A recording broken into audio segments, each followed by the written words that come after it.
Assalamualaikum warahmatullahi wabarakatuh. Hari ini kita akan membahas tentang bimbingan kelompok dan konseling kelompok. Jadi tentang konsep dan prinsip dasarnya, kemudian tujuannya, prosesnya bagaimana, cara penilaiannya, dan nanti apa saja buku yang menunjang terhadap pembelajaran kita hari ini. Konseling kelompok itu biasanya lebih dikenal dengan KKP, sedangkan bimbingan kelompok itu lebih biasanya disingkatnya dengan BKP. BKP sendiri atau bimbingan kelompok ini perbedaan dengan konseling kelompok ini yang perlu digarisbawahi ya. Jadi untuk bimbingan kelompok itu dibahas atau membahas masalah topik-topik umum yang menjadi tren, fenomena atau kepedulian bersama antara anggota kelompok. Sedangkan untuk KKP itu atau konseling kelompok itu adalah membahas tentang masalah pribadi yang dialami oleh masing-masing anggota kelompok yang ada. Perbedaannya, jadi untuk BKP atau bimbingan kelompok itu membahas tentang topik umum yang sekarang jadi tren atau yang jadi fenomenal atau topik-topik umum yang memang menarik.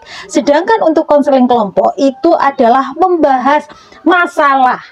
Jadi bukan topik umum tetapi lebih ke masalah yang dialami oleh anggota-anggota kelompok yang ada di kelompok tersebut. Kemudian persamaannya adalah antara konseling kelompok dengan bimbingan kelompok itu dibahas melalui dinamika kelompok intensif dan konstruktif. Untuk konsep dan prinsip dasar, baik ini dalam bimbingan kelompok ataupun dalam konseling kelompok, ini merupakan jenis layanan konseling yang mengikutkan sejumlah peserta dalam bentuk kelompok. Dan siapa pemimpin kelompoknya? Jadi pemimpin kelompoknya adalah konselor itu sendiri, bukan orang lain. Bagaimana cara untuk pemilihannya? Pemilihannya boleh itu secara acak, misalnya ya, berdasarkan sampel gitu kan, atau boleh berdasarkan hasil asesmen yang sudah dilakukan sebelumnya. Misalnya dari asesmen itu kok ada beberapa orang yang mereka sepertinya butuh membahas tentang topik umum yang yang berkaitan dengan misalnya masalah yang sekarang itu adalah misalnya masalah LGBT, misalnya seperti itu. Untuk misalnya untuk bimbingan kelompok, jadi memang di sini adalah untuk mengaktifkan dinamika kelompok, membahas berbagai hal yang berkaitan dengan topik umum yang berguna bagi pengembangan pribadi mereka. Sedangkan untuk konseling kelompok itu adalah mengaktifkan dinamika kelompok untuk pemecahan masalah individu atau masing-masing kelompok yang menjadi kegiatan kelompok tersebut. Intinya di sini adalah bagaimana juga mengajari mereka supaya bisa aktif berkomunikasi sehingga komunikasi itu bisa efektif antar satu dengan yang lainnya. Tujuan. Jadi tujuan ini kita akan membahas tentang bimbingan kelompok dulu ya. Jadi tujuan bimbingan kelompok secara umum adalah berkembangnya kemampuan sosialisasi anggota kelompok, khususnya kemampuan dalam berkomunikasi. Sehingga selain mereka mendapatkan pengembangan pengetahuan kepribadian berkaitan dengan topik umum, mereka juga punya skill, kemampuannya dalam berkomunikasi itu diasah. Kemudian tujuan khusus yang pertama adalah membahas topik-topik tertentu yang mengandung permasalahan aktual dan menjadi perhatian anggota kelompok. Dari mana dapatnya topik itu? Jadi topik itu bisa Anda dapatkan inspirasi topik itu misalnya dari hal-hal yang memang sekarang lagi tren. Misalnya melalui media sosial, oh kok sekarang trennya begini ya, itu bisa dibahas. Kemudian bisa juga didapatkan melalui hasil asesmen. Dari misalnya Anda pada saat awal-awal Anda memberikan asesmen pada konseli Anda, di situ misalnya Anda memberikan DCM, daftar cek masalah, diketahui bahwa oh ternyata sebagian besar konseli saya ini mereka di sini saya lihat kok belum memahami tentang topik-topik tertentu seperti itu. Itu bisa menjadi inspirasi untuk dijadikan topik dalam bimbingan kelompok ini. Tujuan yang kedua, melalui dinamika kelompok yang intensif, pembahasan topik-topik itu bisa mendorong konseli Anda untuk mengembangkan perasaan, pikirannya, persepsinya, wawasannya, dan sikap yang menunjang diwujudkannya tingkah laku yang lebih efektif. Karena pada tujuan akhirnya itu adalah bagaimana konseli itu bisa kehidupan efektif sehari-harinya itu tidak bermasalah. Seperti itu. Tujuan yang ketiga adalah meningkatkan kemampuan berkomunikasi verbal maupun nonverbal ini bisa ditingkatkan. Caranya bagaimana? Caranya bagaimana supaya dinamika kelompok itu bisa aktif. Disinilah anggota kelompok bisa mengungkapkan apa yang ada di pikirannya, wawasannya, pengetahuannya, sehingga komunikasi itu bisa berjalan dengan efektif. Dan diperlukan seorang pemimpin kelompok yang mampu memberikan pancingan-pancingan pertanyaan atau pancingan-pancingan komunikasi yang membuat mereka pada akhirnya aktif dalam berkomunikasi dalam kegiatan kelompok tersebut. Untuk konseling kelompok, tujuannya, kalau tujuannya umum ya, sama tadi dengan tujuan bimbingan kelompok, yaitu bagaimana skill komunikasinya di situ bisa terasah seperti itu. Kemudian untuk tujuan khususnya, yang pertama konseling kelompok itu adalah terfokus pada pembahasan masalah pribadi salah satu anggota kelompok secara bergantian. Jadi yang dibahas itu adalah masalah mereka satu persatu. Nanti setelah masalah itu terungkap semua, diputuskan secara bersama-sama masalah siapa yang akan dibahas. Kemudian tujuan yang kedua adalah melalui layanan kelompok yang intensif dalam upaya pemecahan masalah tersebut, diharapkan nanti para anggota kelompok memperoleh dua tujuan sekaligus. Apa dua tujuan yang dimaksud? Yang pertama adalah terkembangnya perasaan, pikiran, persepsi, wawasan, dan sikap terarah pada tingkah laku, khususnya dalam bersosialisasi atau komunikasi. Itu tujuan pertamanya. Jadi bagaimana mereka, perasaan, pikiran, persepsi, wawasan, mereka bisa berkembang, khususnya dalam komunikasi atau berkaitan dengan sosialisasi mereka. Kemudian yang kedua, terpecahkannya masalah individu atau anggota kelompok yang bersangkutan dan diperolehnya imbasan pemecahan masalah. Jadi imbasan pemecahan masalah tersebut bagi anggota kelompok lain. Untuk proses atau tahapannya, baik bimbingan kelompok ataupun konseling kelompok ini ada 4. Yang pertama adalah pembentukan, kemudian yang kedua peralihan, yang ketiga kegiatan, dan yang keempat adalah pengakhiran. Kita akan mulai dari tahapan yang pertama, yaitu tahapan pembentukan. Dalam tahapan ini, nanti bagaimana anggota kelompok mereka bisa mengenalkan diri mereka, melibatkan diri mereka, dan memasukkan diri mereka dalam kelompok. Ada 3 tujuan. Yang pertama adalah supaya anggota kelompok memahami pengertian dan kegiatan dalam rangka bimbingan kelompok ataupun dalam rangka konseling kelompok. Kemudian yang kedua tujuannya adalah tumbuh suasana kelompok, dan yang ketiga adalah tumbuh minat anggota mengikuti kegiatan kelompok.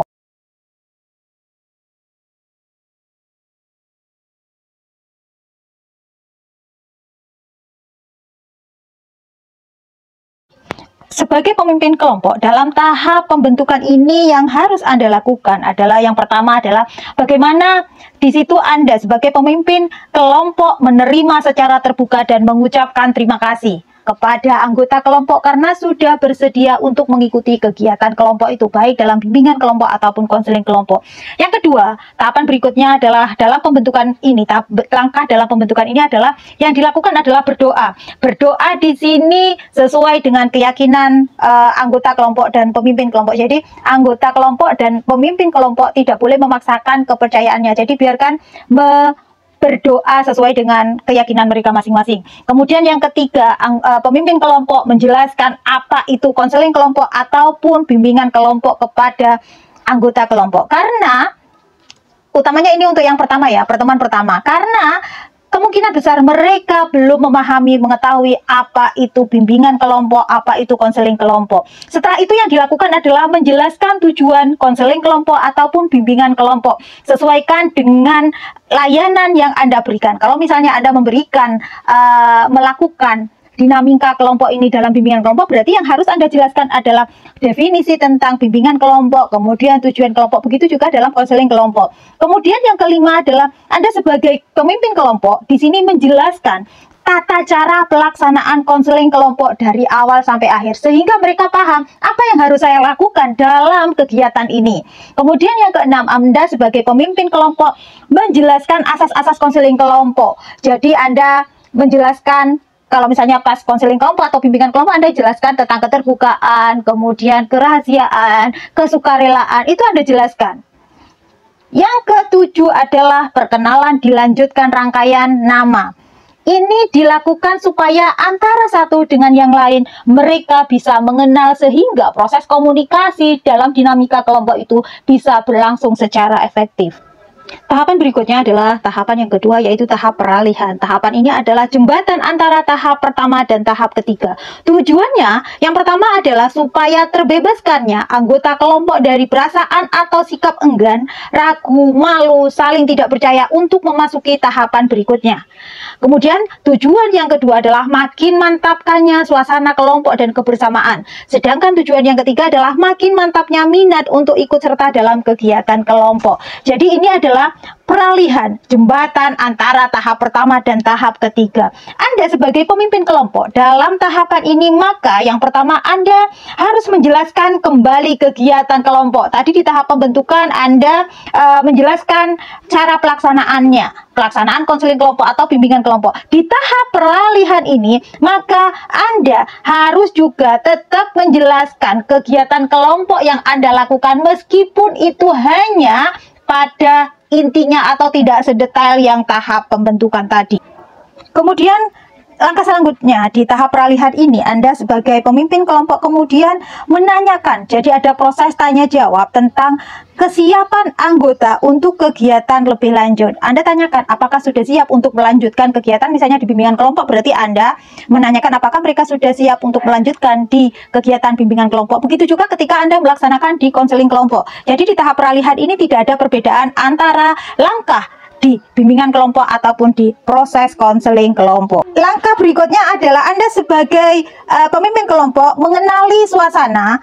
Di situ Anda melihat apakah suasananya secara keseluruhan anggota kelompok itu sudah siap atau belum siap untuk memasuki tahapan berikutnya. Jika belum siap, maka Anda sebagai pemimpin kelompok mencari cara supaya masalah tersebut bisa diatasi. Bagaimana cara Anda sebagai pemimpin kelompok untuk mengatasi suasana tersebut? Tetapi jika misalnya Anda sudah melihat sudah siap, maka Anda mulai memberi contoh topik bahasan yang akan dikemukakan atau dibahas pada dinamika kelompok tersebut. Tahap yang ketiga adalah tahap kegiatan atau tahap inti. Jadi ini dalam bimbingan kelompok bisa ada kelompok bebas, kemudian ada yang kelompok tugas. Di sini kan tujuannya. Jadi tujuannya yang pertama adalah terungkapnya secara bebas topik yang dirasakan, dipikirkan, dialami oleh anggota kelompok. Yang kedua adalah terbahasnya topik secara mendalam dan tuntas. Yang ketiga tujuannya adalah seluruh anggota aktif dan dinamis membahas topik dari berbagai sudut pandang, pikiran, perasaan, dan tingkah laku. Dalam kelompok bebas ini, topik umum itu ditentukan oleh para anggota kelompok. Jadi mereka bebas mengemukakan topik-topik yang akan dibahas, kemudian disepakati. Kalau di kelompok tugas itu topik adalah dari pemimpin kelompok. Perbedaannya di situ. Pada tahap kegiatan ini dalam bimbingan kelompok, yang langkah-langkah yang dilakukan oleh pemimpin kelompok adalah yang pertama, pemimpin kelompok mengemukakan topik bahasan yang telah dipersiapkan. Itu adalah untuk kelompok tugas. Kemudian yang kedua adalah menjelaskan pentingnya topik tersebut dibahas dalam kelompok. Yang ketiga, Anda sebagai pemimpin kelompok kemudian melakukan tanya jawab tentang topik yang dikemukakan oleh pemimpin kelompok. Dan yang keempat adalah pembahasan topik tersebut secara tuntas. Yang kelima, dalam tahap bimbingan kelompok ini adalah selingan. Sehingga di situ Anda sebagai pemimpin kelompok menegaskan komitmen para anggota kelompok yang ada, apa yang segera dilakukan berkenaan dengan topik yang telah dilakukan. Dalam tahap kegiatan untuk konseling kelompok, ini adalah tahap pembahasan masalah konseli atau klien. Jadi tujuannya adalah yang pertama, terbahas dan terentaskannya masalah konseli yang menjadi anggota kelompok, bukan masalah orang lain, tetapi masalah anggota kelompok itu sendiri. Kemudian yang kedua adalah seluruh anggota aktif dan dinamis menganalisis masalah konseli serta mencari pemecahannya. Pada tahap kegiatan dalam konseling kelompok ini, sebagai pemimpin kelompok, Anda harus menjelaskan permasalahan yang hendak dikemukakan oleh anggota kelompok. Artinya begini, mereka mungkin masalah apa ya? Saya tidak punya masalah, saya tidak punya apa sih masalah itu? Lah Anda menjelaskan, misalnya apa yang mengganggu Anda, misalnya begitu. Kemudian yang kedua adalah mempersilahkan para anggota kelompok untuk mengemukakan permasalahannya secara bergantian. Jadi mereka satu persatu diminta untuk menjelaskan, menceritakan permasalahan yang membuat mereka tidak nyaman. Seperti itu. Kemudian yang ketiga adalah memilih dan menetapkan masalah yang akan dibahas terlebih dahulu. Ini harus dipertimbangkan berdasarkan keurgenannya. Artinya mana yang memang paling berat, yang memang harus segera diselesaikan lebih dahulu, lebih baik itu yang dibahas. Kemudian nanti kan ada pertemuan konseling kelompok berikutnya. Semakin lama maka semakin ringan masalah yang akan dibahas. Tetapi yang memang urgent itu yang lebih dahulu. Kemudian yang keempat, di situ ditentukan mana masalah yang akan dilakukan pembahasan. Jadi memang yang keempat ini adalah pembahasan masalah terpilih. Kemudian setelah disepakati tadi mana masalah yang memang akan dibahas seperti itu. Jadi pembahasan masalah tersebut, yang terpilih tersebut di situ didiskusikan ya. Kemudian setelah itu setelah berjalan tahap kegiatan, jangan lupa Anda memberikan selingan. Selingan ini digunakan. Selingan itu adalah ice breaking ya. Jadi ada jeda sehingga para anggota kelompok itu merasakan otaknya fresh kembali, karena bagaimanapun otak kita itu butuh refresh seperti itu. Jadi tidak ada kesan boring, monoton, maka diperlukan ice breaking ini. Ice breaking ini tidak perlu lama, tetapi meskipun pendek lebih baik yang memang efektif, benar-benar tidak membuat mereka jenuh seperti itu. Untuk yang keenam atau langkah terakhir setelah membahas masalahnya anggota kelompok yang terpilih, setelah dibahas ya 5W itu ya, kemudian 1H itu, setelah itu Anda sebagai pemimpin kelompok menegaskan kembali komitmen anggota yang masalahnya telah dibahas. Bagaimana actionnya, perencanaannya setelah selesai konseling kelompok itu. Sehingga apa yang memang sudah didapatkan itu, apa yang sudah dibahas itu memang Anda sebagai pemimpin kelompok memotivasi supaya itu benar-benar dilakukan oleh anggota kelompok tersebut. Yang terakhir adalah tahap pengakhiran, penilaian dan tindak lanjut. Tujuannya apa? Jadi tujuannya di tahap pengakhiran ini yang pertama adalah terungkapannya kesan-kesan anggota kelompok tentang pelaksanaan kegiatan kelompok, dinamika kelompok yang sudah dilakukan. Itu adalah tujuan yang pertama. Yang kedua adalah terungkapnya hasil kegiatan kelompok yang dicapai. Yang ketiga, terumuskannya rencana kegiatan tindak lanjut. Dan yang keempat adalah terbangunnya hubungan kebersamaan meskipun kegiatan sudah diakhiri. Jadi di tahap pengakhiran ini, baik di konseling kelompok ataupun di bimbingan kelompok, pemimpin kelompok adalah menjelaskan bahwa kegiatan, misalnya kalau bimbingan kelompok, bahwa bimbingan kelompok ini akan diakhiri. Kalau konseling kelompok juga seperti itu, bahwa kegiatan konseling kelompok ini akan diakhiri, itu dijelaskan oleh pemimpin kelompok.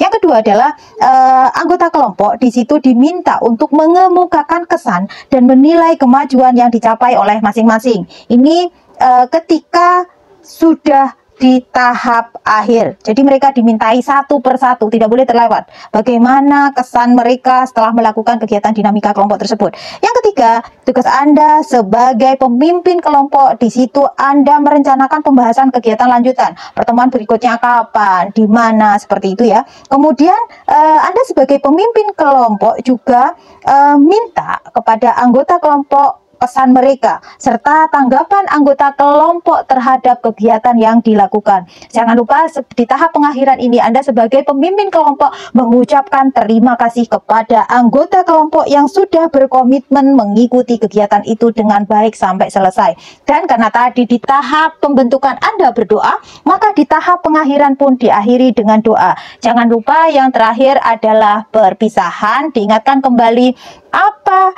yang akan dilakukan di pembahasan kegiatan lanjutan, dalam artian jadwalnya kapan, kemudian dilakukan di mana, seperti itu. Oke, jadi ada 4 tahapan dalam bimbingan kelompok ataupun konseling kelompok. Yang pertama adalah pembentukan, yang kedua adalah peralihan kegiatan. Di tahap kegiatan ini perbedaannya antara bimbingan kelompok dan konseling kelompok. Di bimbingan kelompok ada kelompok bebas dan ada kelompok tugas.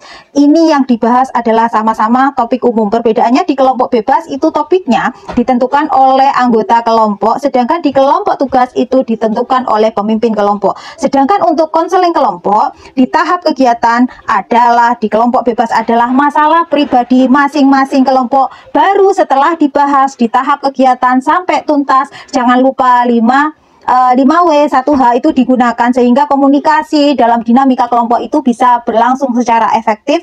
Kemudian ada tahap namanya tahap pengakhiran.